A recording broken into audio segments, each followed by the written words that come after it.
ова утро да си кажеме за економијата и за економската криза. Ќе поставиме прашање и ќе се обидеме да најдеме одговор на тоа како ќе ја пребродиме можеби најтешката криза од осамостојувањето на Македонија. Гостин во ова издание е господинот Ромео Костадинов од Сојузот на стопански комори на Македонија. Костадинов, добре дојдовте во утринската на Телма. Добре нашо. Ве најавив како представник на Сојузот на стопански комори на Македонија, но вие сте пред се бизнисмен, долги години водите собствен бизнис со фирма која вработува 15 на луѓе, односно храни 15 семејства, ако така може да се каже. Да, 19 години на пазарот. Тоа е тоа, нели успешно стопанисуваме. Сега дека ќе продолжиме и понатаму. Како е да се води бизнис денес во Македонија? Па не е едноставно, меѓутоа не е ни многу тешко. Секој треба да се обиде, значи секој треба да почне собствен бизнес, е мотивација за секој што сака да работи во Македонија, да почне, да не очекува дека тече мед и млеко, дека ќе има добри услови, но треба да се бори за да може да ги постигне своите резултати. А зошто да се бори кога може да се зачлени во партија и да си се вработи во партиска администрација и да си добива плата без да работи? Тоа веќе не е бизнис, тоа веќе не зборуваме за бизнис. Дефинитивно, значи од овде произлегува само дека ако е парите во прашање, парите се за остварување, тогаш не е целта бизнисот, не. Се разбираме така, стопанството не е баш едноставна работа, не поготово во Македонија, затоа што ние сме мала економија, имаме ограничени ресурси, увозно сме зависни, и поготово што сме подлежни на сите кризи кои што се околу нас во светот и кај нас. Да, малку иронизира во претходното прашање. Темата беше како е да се води бизнис денес во Македонија во услови на кога се спојуваат повеќе кризи истовремено. Кога сме на истекот на една здравствена криза, се соочуваме со енергетска криза, па таа се продолбочува во голема финансиска криза. И дополнително на тоа, проблемот е најголем, бидејќи не е ова само наш локален тука или регионален проблем, туку светски проблем, во кој не можеме да очекуваме помош од надвор, како што имало случај во изминатите 3 децении. И во таа смисла, првото прашање би било, ќе ја преброди ли кревката македонска економија и оваа криза? Какви се вашите проекции, прогнози? Значи, дека условите не се добри, дека имаме здравствена криза, дека имаме енергетска криза, воени услови во Европа, што е многу лошо за пазарот и пазарната економија. Меѓутоа, македонското стопанство, барем во оние корени како што е сега поставено, нели е жилово стопанство кое што не дозволува некои поголеми изненадувања, затоа што во овие стопански услови во минатите години од осамостојувањето во Македонија не цветаа рози во стопанството, така да бизнисмените кои што се во стопанството се навикнати на овие потреси, точно дека ова е многу голем потрес, дека македонското стопанство треба дополнителни напори да вложи за да го преброди. Дефинитивно ќе биде проблем за економијата, поготово што имаме проблем со ресурсите, енергенците се во прашање и ценовниот скок кој што тешко може да се стабилизира. Ние гледаме дека светските економии се под притисок со оваа транзиција во поглед на цените, со стабилизирањето на цените и смирувањето на инфлацијата. Нели Македонија пак кога сме ние една мала економија, да не речам минорна во поглед и значење. Се тресат најголемите европски економии, големи светски економии се на работна рецесија, а ние пред 2 дена креиравме нов буџет за 2023, го презентираа надлежните и велат дека тој ќе биде развоен и ќе ја ублажи, односно ќе значи спас од кризата. Вие како Сојуз на стопански комори веројатно го разгледавте предлог буџетот за 2023 и зазедовте некаков став во однос на тоа. Каква е вашата првична оценка во однос на предлог буџетот за 2023?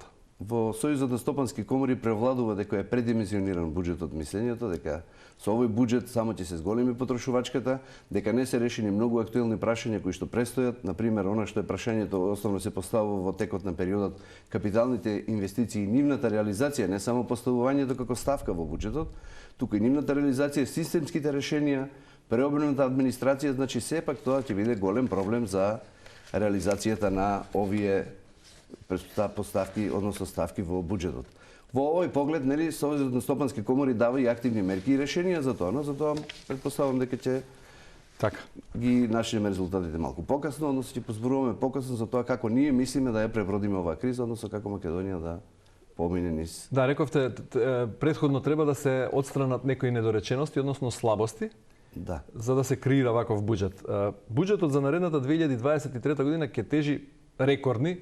Впрочем, во Македонија секој нов буџет е рекорден, од година во година расте и тоа најмногу во делот на плати и социјални трансфери, а најмалку во делот на капитални расходи. Вие тука ќе го ставите веројатно акцентот. Меѓутоа, еве, 5,3 милиарди евра е државната каса за наредната година, од кои државата по основ на даноци ќе собере 4,6 милиарди.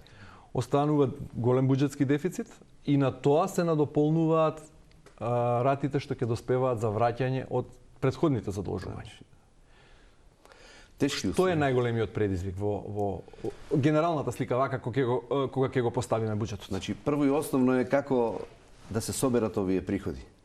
Предимenzionирање буџетот, тоа е точно, трошоците се тие кои што се поставени, прашањето како ќе ги собере апаратот овие приходи. Ние знаеме дека имаме администрација која што не е во функција. Тоа се оценките на нашите стручњаци, тоа се оценките од надвор. Имаме преобемна администрација која што не е функционална во моментов.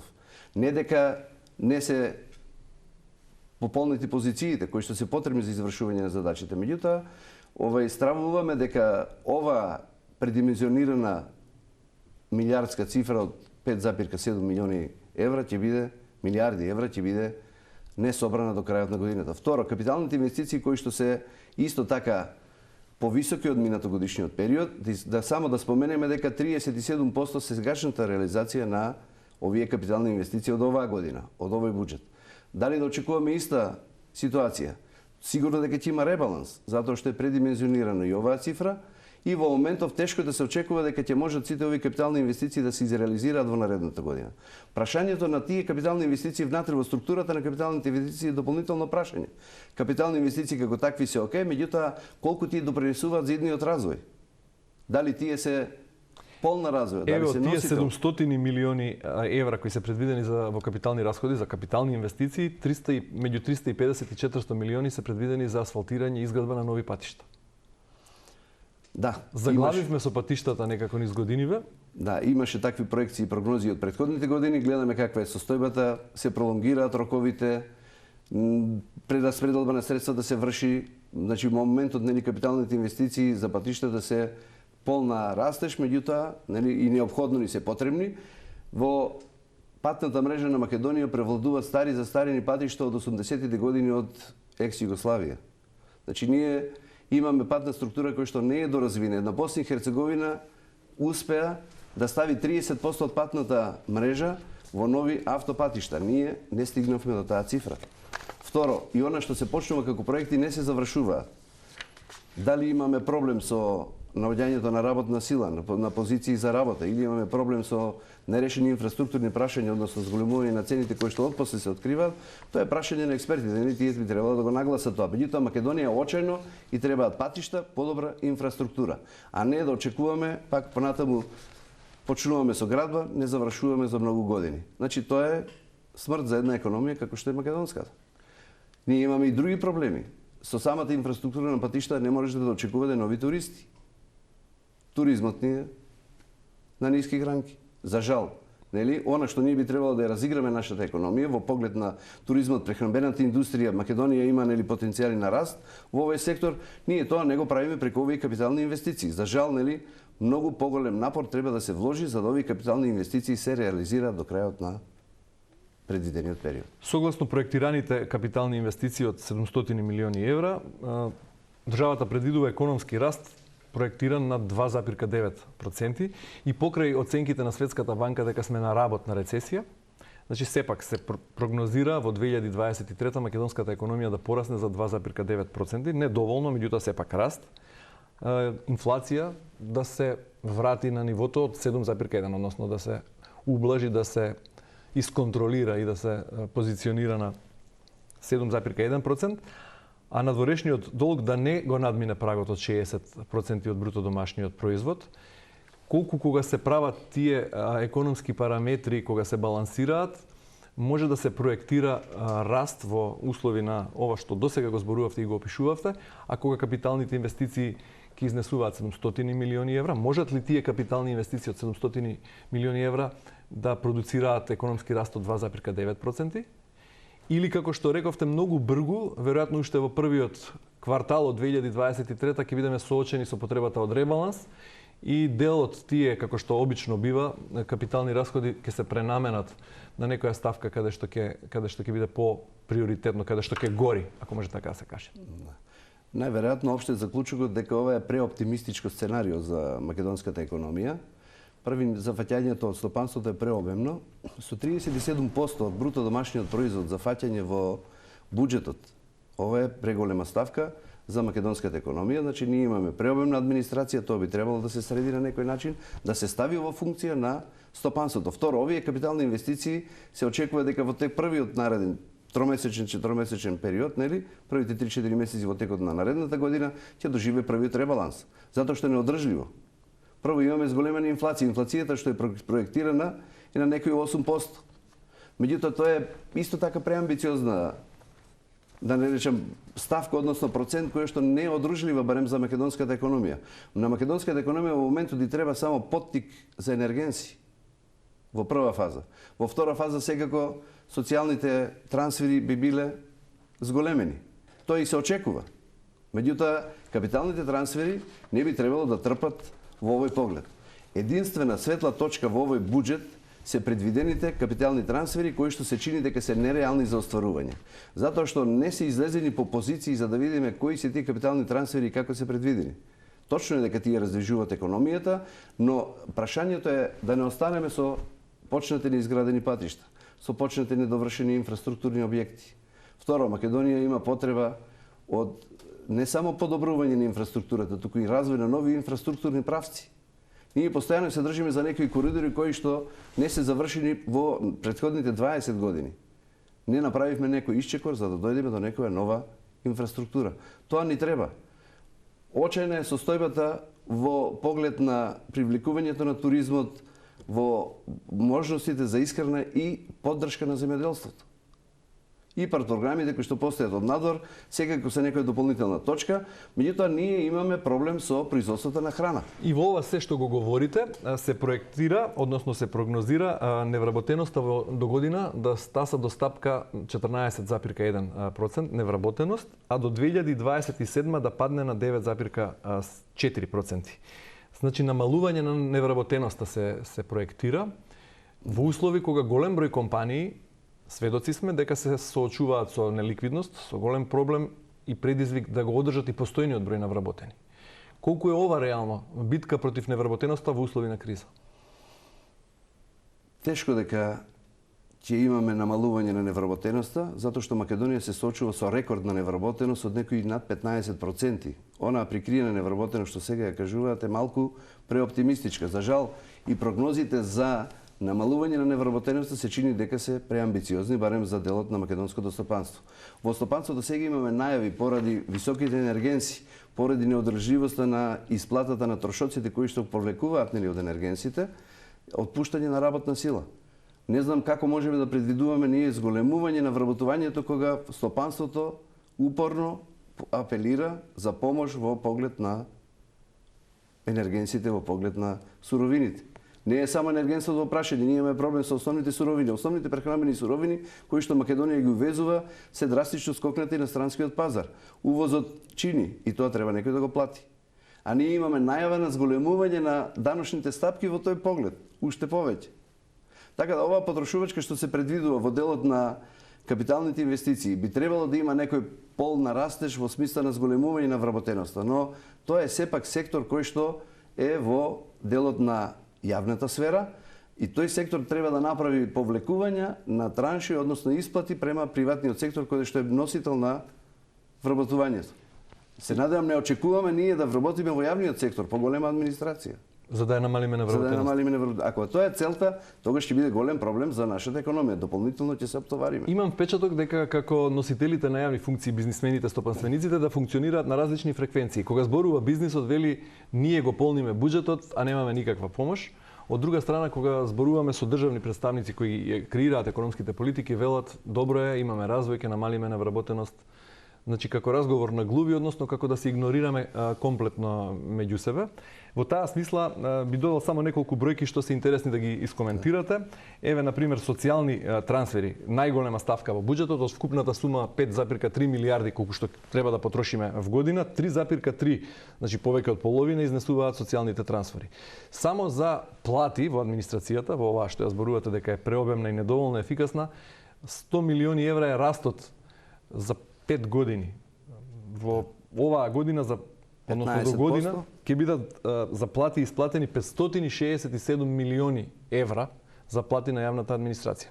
При тоа рековме граѓаните, соданоците и стопанството го полнат буџетот, се соочуваме и со висок процент на сива економија. Сега што е проблемот? Недоволно силното стопанство да го наполни буџетот или сивата економија?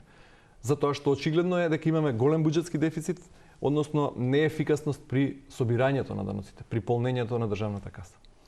Значи и двете работи се присутни во македонската економија, и недоволното собирање и даночната евазија, односно избегнувањето на плаќањето на даноците, секако се голем проблем за даночната администрација, проблем кој што со години се провлекува, и овде мислам дека многу малку се работи во поглед на неговото спречување, освен неколку светли точки во поглед на даночните пријави, во поглед на издавањето на одредени сертификации и лиценци и професионалниот карактер на поднесувачите на овие, остварувања во поглед на буџетот како прибирање на даноците. Значи, тоа е доброто нешто. Тоа е добрата работа која што се случува во моментот, меѓутоа и таа е застаната, за жал морам да споменам, затоа што има одредени предизвици со кои што се соочуваат, значи одредени категории на професионалци кои што се вклучени во оваа сфера, не само даночна администрација, туку и сметководствениот сектор кој што е полнач на буџетот на територијата на Македонија, има проблеми во поглед на изразување на професионализмот.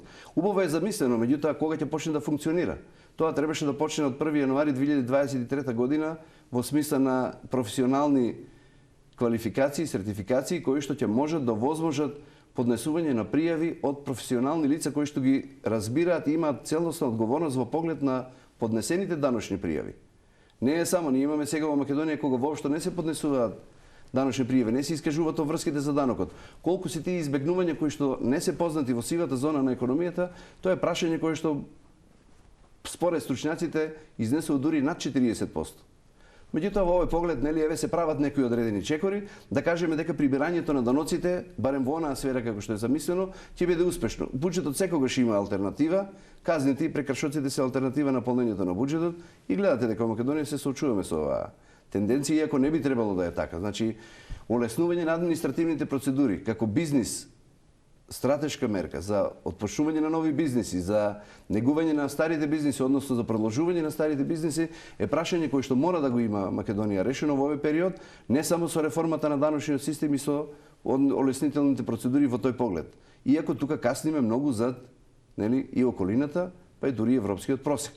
Рековте на почетокот кога ве прашав за генерална оценка на буџетот дека вие како Сојуз на стопански комори и како бизнисмен кој води консалтинг фирма имате своји видувања и сугестии како би можело да се подобри бизнис климата генерално. Кога би можеле, кога државата би ве слушала 100%, што би сугерирале, кои би биле трите клучни поенти кои треба да се вметнат во економската политика на државата за да се создаде поповолна бизнис клима, за навистина да имате ветер во грб за ублажување на економската криза?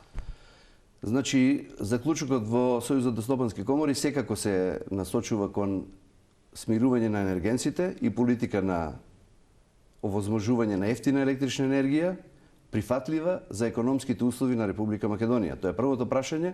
Олеснителни административни процедури во управувањето со бизнисите, односно со отварањето, почнувањето и извршувањето на бизнис активностите. И трето ќе биде активна администрација која што ќе биде во функција на стопанството. Во три точки кажано, нели? Корупцијата не ја спомнувате тука. Во ред? Тоа е третата точка кај што имаме ефикасна администрација, дефинитивно тука веќе. Ја сместувате по таа точка, група. Добро, кога споменавте ефтини енергенси, односно прифатливи енергенси за македонски со прифатливи цени за енергенсите, еве од надлежните објавија во гостување на Топ Тема дека ДДВ-то за струја ќе се од 5 ќе се зголеми на 10%. Како тоа ќе се одрази врз граѓанството, тоа се толкува како поскапување де факто и без да има зголемување на цената, со тоа што ќе се зголеми даночната стапка, ќе има поскапување на струјата. Точно тоа ќе го осетат потрошувачите, населението секако ќе плаќа поскапа струја од почетокот на годината. Предпоставувам дека веќе сите потрошувачи ги имаат овие мерки сватено и ја намалија потрошувачката во доволен опсег за да можат да ги задоволат другите останатите потребни кои што се наметнуваат во текот на редовниот тек на живење. Значи, условите за со зголемени цени за стопанисување, условите за живење во Македонија се заоструваат затоа што имаме скок на цените. Имаме инфлација која што се уште дивее. Инфлација која што не е стопирана. Значи, доколку енергенците како основен инпут во цените на производите не се стабилизираат, ќе имаме проблем. Второ, потрошувачите секако ја намалија потрошувачката кошничка, неопходните артикли се во кошничката, се останато Размислувате како фирма и како Сојуз на стопански комори на вашите членки да им ги зголемите платите во рамки на вашите фирми, на вработените? Тоа е услов за да може да обстанат и фирмите, затоа што работната сила е неопходна кај фирмите. Значи, сите фирми мора да пристапат кон зголемување на платите. Потрошувачката кошничка е зголемена, значи сите активности од тој поглед треба да бидат насочени на задржувањето на постоечката работна сила. Значи, ние немаме услови да размислуваме за нов и поквалитетен кадар, за флуктуација во кадарот, туку задржување на постоечкиот, затоа што Македонија се соочува и со недостаток на професионална работна сила. Добро, се подготвува и нова даночна реформа, која ќе треба да стапи, односно која ќе треба да стапи на 1 јануари, меѓутоа да биде обелодената многу скоро. Ви пречи таа нетранспарентност доволна, никој не знае за што всушност станува збор. Надлежните велат многу брзо ќе дознае јавноста. Може да се предпостави дека може да се оди во корекција на основицата на данокот на додадена вредност, бидејќи се споменува во повеќе наврати од надлежните и во колумни се пишува дека сме земја со најниска стапка на ДДВ во регионот. Вие како даночен експерт, впрочем тоа е вашата специјалност, што во таа смисла имате некакви сознанија дополнителни, каква даночна реформа се подготвува и како таа ќе се одрази врз економијата? Значи, она што е кажано и циркулира во моментално во Министерството за финансии и во круговите кои што се бават со оваа проблематика е дека ќе се зголемат даночните стапки, односно преференцијалните даночни стапки или повластените даночни стапки ќе се укинат за одредени производи. За основните прехранбени производи даночната стапка се очекува да остане непроменета. Меѓутоа за оние дополнителни, да не кажам неосновни прехранбени производи, даночните стапки се предвидуваат да се покачат. Во тој услов, значи, ќе имаме зголемување на цените на производите. Не верувам дека било кој стопанственик данокот на додадена вредност ќе успее да го превали од сопствен джеп. Значи, во услови на зголемување на цените ќе имаме намалена потрошувачка. Во моментов, нели, Македонија велиме дека имаме потрошувачка која што не е намалена, меѓутоа тоа од финансиски карактер. Ако се погледнат количините на прометот, ние имаме драстичен пат на потрошувачката, што може би е сега предизвикано, нели, од зголемувањето на цените. Оваа даночна реформа не го опфаќа само данокот на додадена вредност. Ние во поглед на зголемувањето на стапките дека секако ќе направиме исчекор затоа што е неопходно за прибирање на предимензионираниот дел од буџетот на приходната страна. Значи, тие 5,7 милиарди евра треба да се соберат од страна на стопанството. Надлежните велат дека имале долг период на јавни расправи за даночната реформа и дека главна цел на таа реформа која се подготвува е да се обезбеди еднаквост на даночниот товар во економијата, да се зголеми даночната база и да се зголеми ефикасноста на услугите во јавната администрација. Можно ли е тоа? Тешко дека со еден чекор, со промена на стапките и со овие предвидени услови баш сето тоа ќе се постигне. Поготово последното, меѓутоа и првите две точки, значи први не можеме да имаме значи зголемување на наплатата на даноците, а да стопанството не го осети товарот. Стопанството треба да го плати тој товар. Значи, од една страна имаме обврска да покачиме плати, обврска да ги задржиме вработените, од друга страна имаме да платиме повеќе на државната администрација. Товарот ќе го плати крајниот потрошувач. За жал, ние овде имаме и неколку, да не речем, генераторни инфлаторски карактери во самата структура на системот на ДДВ-то како потрошувачки данок, затоа што правото на одбивка за трошоци за превоз, за храна за вработените не е дозволено. Во услови кога Македонија се соочува со недостаток на работна сила, превозот на вработени, организиран превоз и така натаму е преголема, да не речем, ставка и барање во делот на структурата на цените. Така да овој неповратен ДДВ, кој што не може да го одбие и не влијае на додадената вредност, односно ја зголемува додадената вредност во овој услов, на страната на трошоците веќе имаме проблем со инфлаторниот карактер на цените. Преобемната администрација ќе се isfinansira доколку се соберат средствата, доколку стопанството преживее. Сега имаме услови каде што стопанството не може толков дел да одвојува така елегантно како што тоа го правеше во претходните години. И кога станува збор за дали ќе преживее стопанството и за помошта во која во повеќе наврати ја бара членките и на Стопанската комора на Македонија и вие како Сојуз на стопански комори во кои членуваат и големите компании и малите и средни предпријатија, Сите велат дека се недоволно, од друга страна државата во повеќе наврати се пофали дека донесе сет на мерки во првиот пат во износ од 300 милиони евра вкупно, вториот пат околу 400 милиони, значи 700 милиони евра се наменети за ублажување на последиците од кризата. И кратко само ќе кажам како вовед во прашањето како вие како бизнис, како стопанственици ги чувствувате ли полза од тие антикризни мерки? Ќе цитирам, борбата на државата против кризата се состои од 3 компоненти. Првата е тековно справување со кризата и заштита на најранливите категории граѓани и фирми. Второ, обезбедување фискална одржливост и со тоа задржување на макроекономската стабилност. И трето, напоредно спроведување на реформите и поставување нов и подобар систем на јавни финансии. 3 компоненти, што од ова е од полза на реалниот сектор на економијата? Значи, точно дека ранливите категории треба да се субвенционираат, тоа не е спорно, стопанството го признава како факт, меѓутоа ние бараме ова финансирање доди во секторите на македонската економија кои што се македонски оригин, односно оригинални стопанства кои што имаат суровини од нашиот карактер, односно од наше поднебје, кои што не се увозно зависни или кои што не извезуваат само одреден дел на суровини кои што се предвидени во цената на енергенција и така натаму. Значи ние имаме сектор земјоделство каде што се уште е недоволно субвенциониран. Сектор каде што се уште се тапка во место. Ние увезуваме храна, Македонија увезува храна и тоа од соседните земји за храна која што во Македонија може да се произведе 3 пати поквалитетно, 3 пати поевтино и 3 пати подобро. И тука имаме трговски дефицит од речиси 1 милијарда. 1 милијарда денари. Несвојствено за нашата држава, значи ние треба малку да се свртиме кон нашата економија. Второ, рековме дека туризмот е привлекувач на странски инвестиции. Ние во туризмот малку вложуваме. Во овој систем на стопанисување, во оваа нехигиена на градовите, односно во стопанството тешко дека некој турист ќе се осмели да дојде во Македонија. Ние сме привлечни по добрата храна, по доброто вино. Тука треба да вложуваме во храната, во виното и во туризмот. Значи, како Сојуз на стопански комори кажуваме дека во моментот на Македонија и треба помош во реалните сектори, кои што се на економска македонска основа, не увозно зависни економии, не економии кои што работат со увозни суровини. И само како кус оценка, кога би дале оценка од 1 до 5 на оние антикризни мерки кои досега се имплементирани, а колку полза вие како реален сектор сте имале досега, со оглед на тоа што најголемиот дел од антикризните мерки се насочени кон поддршка на социјално ранливите категории на граѓани?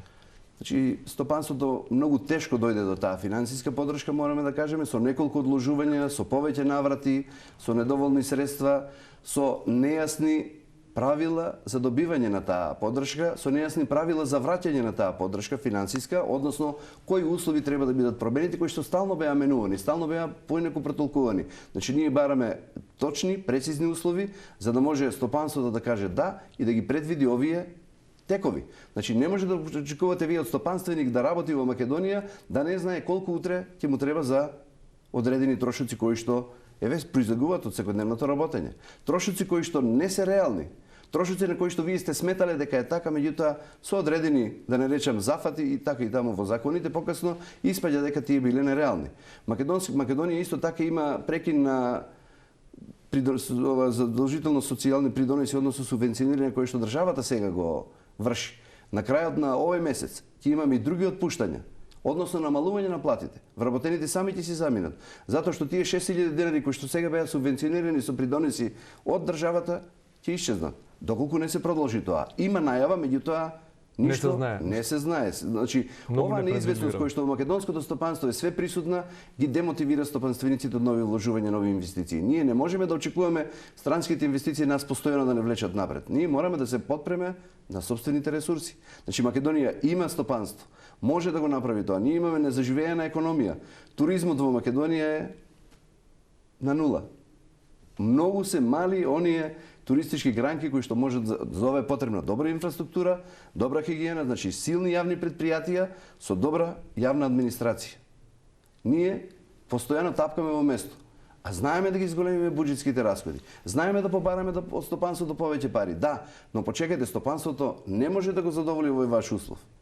Да ние бараме добри услови за стопанисување кои ќе предвидиме да сите наши планови бизнис мерки бидат сеопфатни и бидат прецизно извршени. Господин Костадинов, ви благодарам за гостувањето во утринската, ви посакувам многу сила, издржливост и жилавост за да ја пребродиме сите заеднички и оваа криза. Благодарам и на вас.